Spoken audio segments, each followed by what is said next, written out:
ನಮಸ್ಕಾರ ಎಲ್ಲರಿಗೂ. ಮನೆಯೊಳಗೆ ಈ ರೀತಿ ರುಚಿಯಾಗಿ ತಿಂಡಿ ಅಥವಾ ಸ್ನ್ಯಾಕ್ಸ್ ಮಾಡಿದ್ರೆ ಹೊರಗಡೆದು ತಿನ್ನೋದು ಮತ್ತು ತರೋದನ್ನು ಮರಿತೀರಿ. ಅಷ್ಟು ಟೇಸ್ಟಿಯಾಗಿ ಆಗ್ತೈತೆ ರೀ.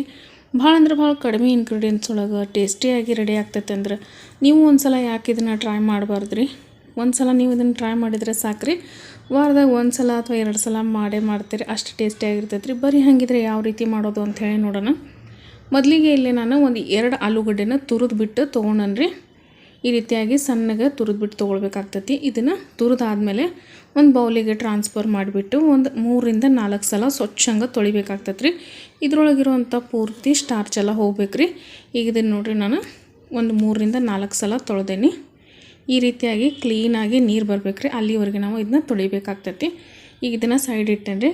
ಈಗ ಇಲ್ಲೇ ನಾನು 1 ಕಪ್ ಆಗುವಷ್ಟು ಅವಲಕ್ಕಿ ತೊಗೊಂಡೇನ್ರಿ. ಇಲ್ಲೇ ನಾನು ಮೀಡಿಯಮ್ ಅವಲಕ್ಕಿ ತೊಗೊಂಡೇನಿ. ನೀವು ಬೇಕಿದ್ರೆ ಪೇಪರ್ ಅವಲಕ್ಕಿ ಇದ್ರೆ ಅದನ್ನು ಕೂಡ ತೊಗೊಳ್ಬೋದು ರೀ. ಈಗ ಇದನ್ನು ಮಿಕ್ಸಿ ಜಾರ್ ಒಳಗೆ ಹಾಕಿ ಪೂರ್ತಿ ಪೌಡ್ರ್ ಮಾಡ್ಕೊಳ್ಬೇಕು ರೀ. ನೀರಿಗೆ ಏನೂ ಸೇರಿಸ್ಬೇಡ್ರಿ, ಹಂಗೆ ಡ್ರೈ ಪೌಡ್ರ್ ಮಾಡ್ಕೊಳ್ಬೇಕಾಗ್ತೈತಿ. ಅಕ್ಕಿ ಹಿಟ್ಟು ಯಾವ ರೀತಿ ಇರ್ತೈತಲ್ರಿ ಆ ರೀತಿಯಾಗಿ ನಮ್ಗೆ ಇದು ಅವಲಕ್ಕಿ ಪೌಡ್ರ್ ರೆಡಿ ಆಗ್ತೈತಿ. ಇದನ್ನು ಸಹಿತ ಸೈಡ್ ಇಟ್ಕೊಳತ್ತೀನಿ.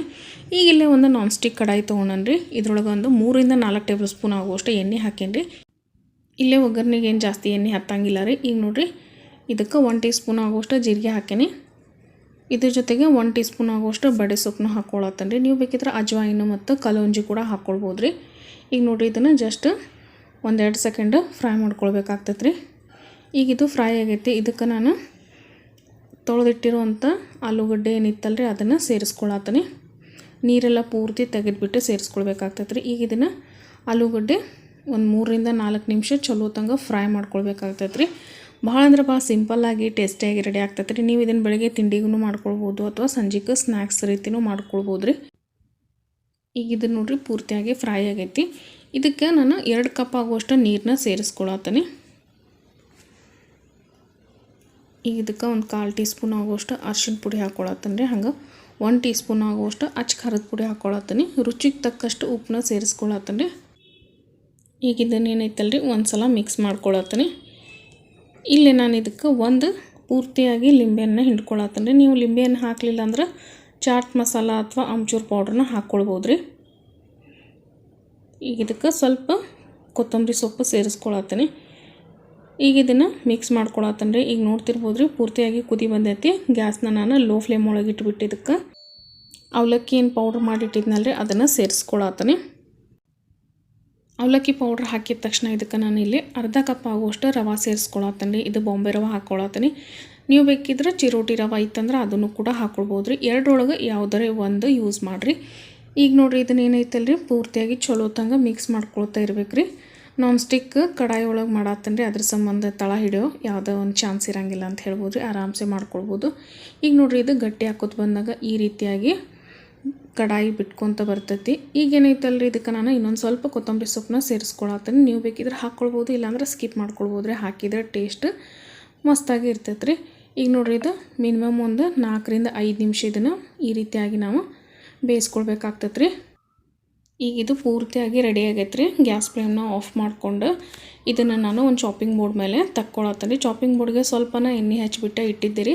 ನೀವು ಬೇಕಿದ್ರೆ ಒಂದು ಪ್ಲೇಟ್ ಒಳಗೆ ಇದನ್ನು ತಕ್ಕೊಳ್ಬೋದು, ಇಲ್ಲಾಂದ್ರೆ ಟಿಫಿನ್ ಬಾಕ್ಸ್ ಇತ್ತಂದ್ರೆ ಟಿಫಿನ್ ಬಾಕ್ಸ್ಗೆ ಹಾಕ್ಕೊಳ್ಬೋದು, ಇಲ್ಲಾಂದ್ರೆ ಒಂದು ಕೇಕ್ ಟಿನ್ ಇತ್ತಂದ್ರೆ ಅದರೊಳಗೂ ಕೂಡ ಸೆಟ್ ಮಾಡ್ಕೊಳ್ಬೋದು ರೀ. ಈಗಿದು ಸ್ವಲ್ಪ ಬಿಸಿ ಇರೋದ್ರಿಂದ ಸ್ಪ್ಯಾಚುಲಾದಿಂದ ಮೊದಲಿಗೆ ಈ ರೀತಿ ಎಲ್ಲನೂ ಸ್ಪ್ರೆಡ್ ಮಾಡ್ಕೊಳ್ಬೇಕಾಗ್ತೈತಿ. ಕೈಯಿಂದ ಕೂಡ ಇದನ್ನ ಆರಾಮ್ಸೆ ಮಾಡ್ಕೊಳ್ಬೋದು ರೀ. ಕೈಗೆ ಸ್ವಲ್ಪ ಎಣ್ಣೆ ಹಚ್ಕೊಂಡ್ಬಿಟ್ಟು ಈ ರೀತಿಯಾಗಿ ಎಲ್ಲ ಕಡೆನೂ ಇದನ್ನು ಫ್ಲ್ಯಾಟಾಗಿ ಮಾಡ್ಕೊಳ್ಬೇಕಾಗ್ತೈತಿ. ಈಗ ನೋಡಿರಿ, ಇದಕ್ಕೆ ನಾನು ಸ್ವಲ್ಪ ಬಿಳಿ ಎಳ್ಳನ್ನ ಹಾಕ್ಕೊಳತ್ತೀನಿ. ಬಿಳಿ ಎಳ್ಳು ಹಾಕೋದ್ರಿಂದ ಟೇಸ್ಟೂ ಬರ್ತೈತಿ ಮತ್ತು ನೋಡೋಕ್ಕೂ ಸೂಪರ್ ಹಾಕಂತೈತಿ ರೀ. ಈ ರೀತಿಯಾಗಿ ಎಳ್ಳು ಹಾಕಿದ್ಮೇಲೆ ಸ್ವಲ್ಪ ಕೈಯಿಂದ ಈ ರೀತಿಯಾಗಿ ಪ್ರೆಸ್ ಮಾಡಿಕೊಡ್ರಿ. ನೀವು ಬೇಕಿದ್ರೆ ಹಾಕ್ಕೊಳ್ಬೋದು, ಬೇಡಂದ್ರೆ ಸ್ಕಿಪ್ ಮಾಡಿಕೊಡ್ರಿ. ಈಗ ಇದನ್ನು ಕಟ್ ಮಾಡ್ಕೊಳ್ಬೇಕಾಗ್ತೈತೆ ರೀ. ನೀವು ಬೇಕಿದ್ರೆ ರೌಂಡ್ ಶೇಪಿಗೆ ಇತ್ತಂದ್ರೆ ಒಂದು ಬಟ್ಲ ತೊಗೊಂಡು ರೌಂಡಾಗಿ ಕಟ್ ಮಾಡ್ಕೊಳ್ಬೋದು ರೀ. ಇಲ್ಲ ಅಂದರೆ ನೀವು ಚಾಕುದಿಂದ ಸ್ಕ್ವೇರ್ ಸಣ್ಣ ಪೀಸನ್ನು ಕಟ್ ಮಾಡ್ಕೊಳ್ಬೋದು. ನಾನಿಲ್ಲೇ ಸ್ವಲ್ಪ ದೊಡ್ಡ ಪೀಸಾಗಿ ಕಟ್ನ ಮಾಡ್ಕೊಳತ್ತೀನಿ. ನೋಡಿರಿ, ಈ ರೀತಿಯಾಗಿ ಸ್ಕ್ವೇರ್ ಪೀಸ್ನ ನಾನು ಕಟ್ ಮಾಡ್ಕೊಂಡನಿ. ನಮ್ಗೆ ಎಷ್ಟು ಬೇಕಲ್ರಿ ಅಷ್ಟನ್ನು ನಾವು ಯೂಸ್ ಮಾಡಿಕೊಂಡು ಬಾಕಿ ಉಳಿದದನ್ನು ಒಂದು ಏರ್ಟೈಟ್ ಬಾಕ್ಸ್ ಒಳಗೆ ಅಥವಾ ಒಂದು ಜಿಪ್ ಲಾಕ್ ಬ್ಯಾಗ್ ಒಳಗೆ ಹಾಕಿಬಿಟ್ಟು ಇದನ್ನು ಒಂದು 2-3 ದಿವಸ ಇಟ್ಕೊಂಡು ತಿನ್ಕೊಳ್ಬೋದು ರೀ. ನಮ್ಗೆ ಯಾವಾಗ ಬೇಕಲ್ರಿ ಆವಾಗ ತೆಗೆದುಬಿಟ್ಟು ನಾವು ಇದನ್ನು ಡೀಪ್ ಫ್ರೈ ಮಾಡ್ಕೊಳ್ಬೋದು ಅಥವಾ ಶಾಲೋ ಫ್ರೈ ಮಾಡ್ಕೊಂಡು ತೊಗೊಳ್ಬೋದು ರೀ.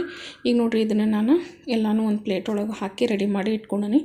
ಈ ಕಡೆ ಒಂದು ನಾನ್ ಸ್ಟಿಕ್ ಕಡಾಯಿ ಒಳಗೆ ಎಣ್ಣೆ ಹಾಕಿಬಿಟ್ಟು ನಾನಿಲ್ಲಿ ಡೀಪ್ ಫ್ರೈ ಮಾಡ್ಕೊಳತ್ತೇನೆ ರೀ. ನೀವು ಬೇಕಿದ್ರೆ ಶಾಲೋ ಫ್ರೈ ಕೂಡ ಮಾಡ್ಕೊಳ್ಬೋದು. ಕಡಾಯಿ ಒಳಗೆ ಎಷ್ಟು ಹಿಡಿತೈತಲ್ರಿ ಒಂದು ಸಲಕ್ಕೆ ಅಷ್ಟನ್ನು ಹಾಕ್ಕೊಂಡು ಇದನ್ನು ಫ್ರೈ ಮಾಡ್ಕೊಳ್ಬೇಕಾಗ್ತದೆ ರೀ. ಭಾಳ ಹೈ ಫ್ಲೇಮೆಲ್ಲ ಇಟ್ಟು ಫ್ರೈ ಮಾಡ್ಕೊಳ್ಬೇಡ್ರಿ, ಯಾಕಂದ್ರೆ ಒಳಗಡೆ ಬೇಯಂಗಿಲ್ಲ.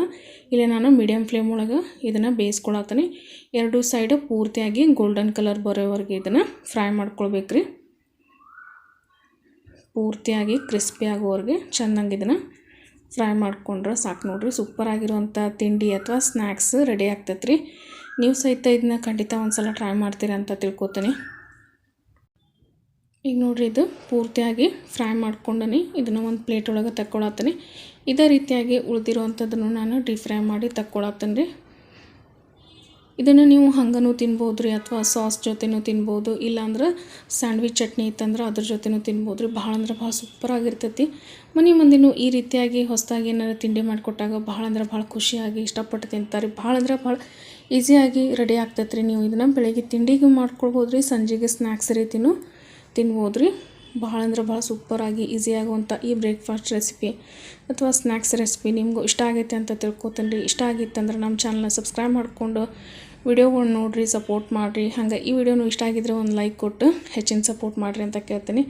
ಮತ್ತು ಸಿಗ್ತೀನಿ ಅಂತ ನೆಕ್ಸ್ಟ್ ವಿಡಿಯೋ ಒಳಗೆ. ಅಲ್ಲಿವರೆಗೂ ಎಲ್ಲರಿಗೂ thank you so much for watching.